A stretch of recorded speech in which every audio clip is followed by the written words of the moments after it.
এই হলো তৃষা দাস, আজকে বাড়ির কত কাজ করছে, এখন বাসন মাজছে।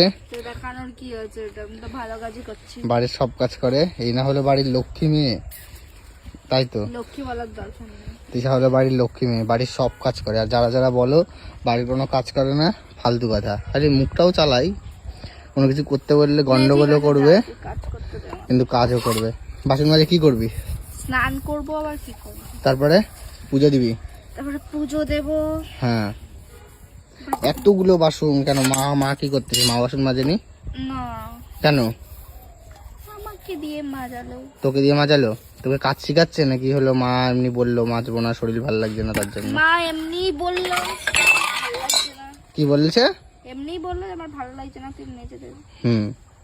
তাই মাজে দিচ্ছিস? হ্যাঁ, বাড়ির কত কাজ করে, আর তোমরা বলো বাড়ির কোনো কাজ করে না। একটা কথা জানিস তো, এদিকে দেখা, মিথ্যা কথা বলা দোষ, নাকে হয় বিস্ফোট। তোর নাকে বিস্ফোট হয়েছে মনে হচ্ছে। বিস্ফোট না, ওটা পিম্পল। পিম্পল? পিম্পল মানে ব্রণ?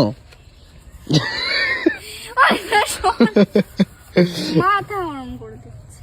ঠিক আছে, ও এখন হাতে পাতে এখন কাজ করবে, বাড়ির লক্ষ্মী মেয়ে, ও এখন কাজ বাজ করছে। বাহ, বাসন মাজতে পারিস তুই? না, পারি না, এখানে আমি খেলা করছি। ঠিক আছে, তুই বাসন মাজ, অনেকগুলো বাসন আছে তো। কড়াইটা কি করে মাজবি?